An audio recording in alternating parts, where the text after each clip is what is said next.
Right now, Pittsburgh's best sports show is about to begin. Call us or tweet us.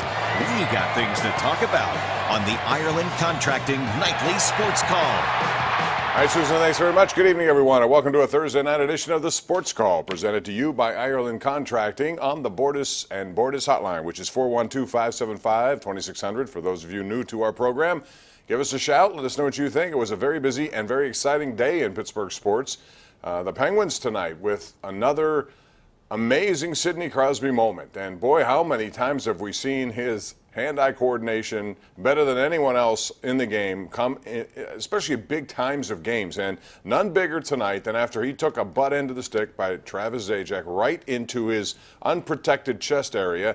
He was in clear pain, went to the bench, and you knew, at least I did, that, you woke him up, baby. You're going to pay. And Travis Zajac did. In overtime, Taylor Hall made a bad play. Chris Letang intercepted, goes to Crosby, who goes in, hits the goal post behind Keith Kincaid, but in mid-motion, bats the puck out of the air. Paul Zeise of the Post-Gazette 93.7 The Fan is here, and that's one of those goals that we keep saying, Crosby doesn't have many signature goals, but now he's accumulating some of these amazing, batting the puck out of the air at critical times of games, and this was a big one for the Penguins tonight.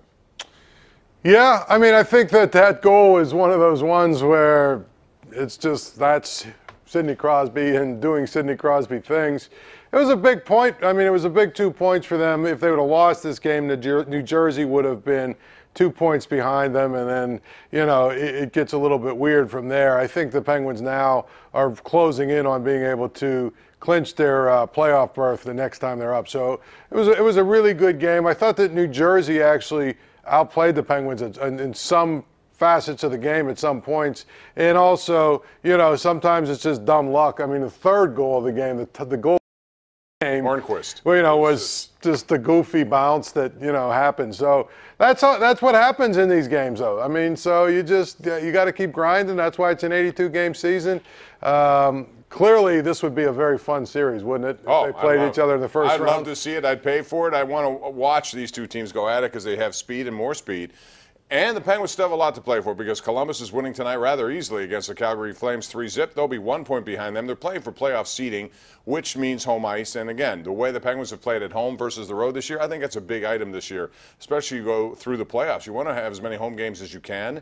You may not always win those. You may win some on the road, but I think the odds are in your favor, at least more so with that team.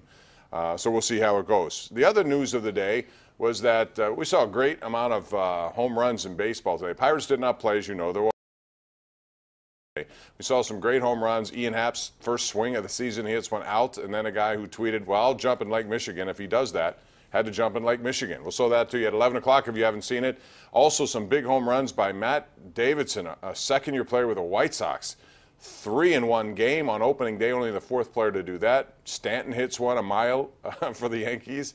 And then he hit a second one, too. Yeah. I mean, he's on pace for now. Last year he had 59. He's going to play in that bandbox in New York. Yeah. I have a feeling that's going to turn into something Well, big. Right now he's on pace for what, 300 and whatever? Well, Davidson is going to win it all. He's on pace for 482. Yeah, so whatever it is. Yeah, exactly. That's it's crazy. A lot of home runs hit, and they want to say they're not juicing the ball anymore, but I don't believe that. NIT, and those of you out there who say it's not important tournament, okay, fine. But let me ask you this. If Pitt next year in Jeff Capel's first year gets to the NIT and runs the table, you'd make a big deal about it. Give Penn State the credit they deserve. They won, and they did really well throughout the course of this, which raises the question, could they have done well in the NCAA tournament? I believe so. They had some injuries. With this lineup they've been throwing out there, they're as good as a lot of teams. They took down Notre Dame in this tournament. They waxed Utah tonight by 16. Paul, your thoughts on that win? Yeah, I mean, I think the frustrating thing if you're a Penn State fan is this team is good enough to be in the NCAA tournament, good enough to win a few games. That's why these stupid arguments we have about teams like Syracuse, if they win a couple of games in the NCAA tournament, that it validates they're supposed to be there. It's all about matchups and everything else, and there's a lot of teams that are on the bubble that if they got on the right side of the bubble and got the right matchups, they could get to the Sweet 16. So to me, Penn State, this is a program that's trying to establish a winning culture. And to me, there's nothing bad about winning the NIT. No. Now, if you go 3 or 4 years in a row, then it's different. But For a team like Pitt, they should be ecstatic next year That's what if they go to the NIT. Same people are criticizing Penn State would be happy if Jeff Capel's team and that's wins. the thing. I mean, it's a step, it's a process. Right. And I think, the other team that probably benefited from the NIT was the team that Penn State beat in the semis, Ben Howland and Mississippi State. I mean, that's the program he's trying to build, and he's trying to get them, a winning culture there. LeVar Stevens had 28 points to lead the way. Tony Carr, who was really good in this tournament, 15 points, 14 assists. When we come back, we'll take your calls at 412-575-2600. Also, we're going to talk about Le'Veon Bell, who stirred up Twitter tonight by making a very interesting comment, one that I believe is designed to get him out of Pittsburgh. I don't think there's any shot of them signing him long term, and his requests are out of this world. We'll talk about that, get Paul's take and yours as well. So give us a shout. This is your place to do it. It's the Ireland Contracting Nightly Sports Call. By the way, Ireland Nightly Sports Call is brought to you by Ireland Contracting, Pittsburgh's #1 home exterior expert in roofing, siding, windows, and gutters.